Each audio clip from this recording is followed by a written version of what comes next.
kami sa Access Party List na maghahain po ng pulisiya sa Kongreso para may angat po ang inyong mga kalagayan at sa pagsulong po ng ating national government, ng mga program po nila ay lagi po tayo kasama nila at makatulong po sa inyo, makapagbaba rin po ng mga programa.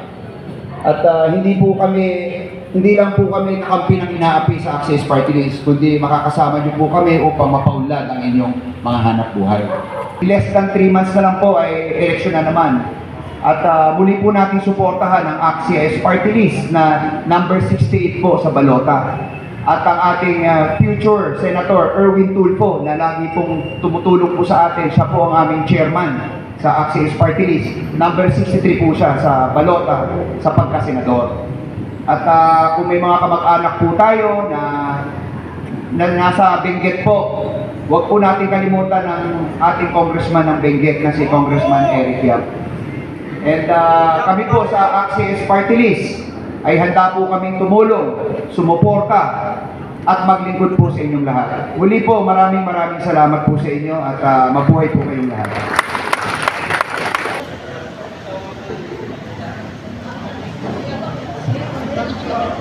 So, ito yung mga mukha po ng pwede niyong malalapitan. Ito yung mga officials natin kapag meron pong na-encounter na problem sa ating pamumulaklak.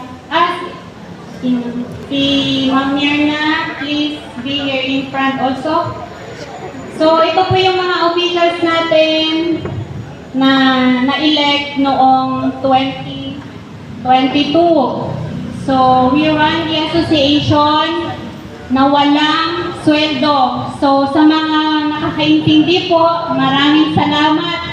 Kasi yung iba po sa atin, akala natin may sweldo tayo. Kaya minsan na papabuntong hininga tayo sa mga officers na bakit hindi nyo ginagawa yung trabaho nyo. Pero sa totoo lang po, lahat ng makakaya po ng officers na inumpisahan ni Miss Juliet Boyayaw, and I would like also to acknowledge the presence ng kanyang daughter, si Miss Philan. Maraming salamat po sa pangungumpisa nila at magkaroon tayo ng isang matibay na asosasyon. Muli, nais ko po Congressman Eric Yap, sa effort nila, thank you. Mula sa simula hanggang ngayon. At mayroon kang susunod, di ba? At thank you kay Ivan, sa kapatid ni...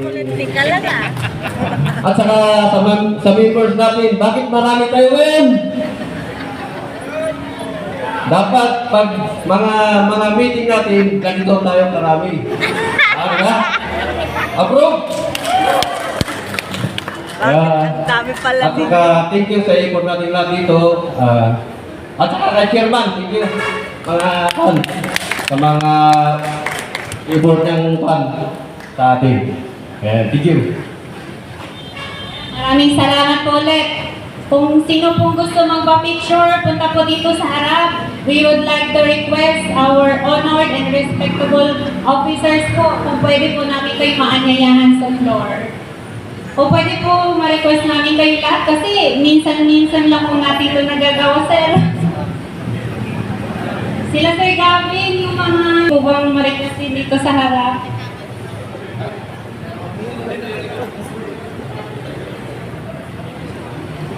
Okay. Isa pa daw.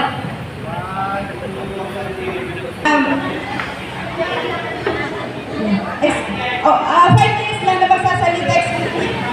Opo muna kayo. Opo, unang-una po, nais po namin bumati sa ating napakagwapong chairman. Barangay 343. Diyan pala nakuha na CJ ang kagandang lalaki niya, kay chairman. At sa presidente po at sa officers po ng Benguet, Manila, Cat Flowers, Growers, Stockers, and Traders Association. Magandang umaga po sa kanilang lahat. Unang-una po, gusto po namin humingi ng pasensya sa inyo na pinacilitate po ng Congressman Eric Yap at ng Access Parties para bumalik po sa inyo. Gusto kong maging... Sa mga buwis po na binabayaran po ninyo, baka akala po ninyo wala may binabayaran taxes. Every time na kumakain po kayo sa Jollibee, sa McDonald's, bumibili kayo sa tindahan, nagbabayad po kayo ng tax kasi may tax po lahat ng binibili po natin. Ito po ay isang paraan para bumalik po sa inyo yung mga tax na binabayaran po ninyo at maramdaman po ng mga tao. Kaya po, sa susunod na taon, meron po ulit tayo, uulitin po natin ito at hindi ito huling magkakataon na magkakaroon tayo ng financial assistance dito sa ating barangay. At sana po magkita-kita pa tayo at sana sa susunod po mas maraming miyembro na ng asosasyon para mas marami po tayong matulungan. Yan. Alam niyo naman po, ayaw po ng Congressman Yap na naiinitan kayo po. Kaya bago kayo umuwi, meron po kayong payong at meron kayong t-shirt na nandyan. At papakiusap lang po namin, baka pwede sa mga bahay po ninyo, sa mga pwesto ninyo, makapagkabit din po ng tarpaulin ng AXIS Party List. Kung okay lang po, meron din po kami ibibigay sa inyo. 5,000 pesos po yung matatanggap ninyo. Kailangan po, walang cut. Kailangan buo na matatanggap po ninyo. Pagsumbong po sa amin, pagkakawasan. Salamat po, magandang umaga sa akin.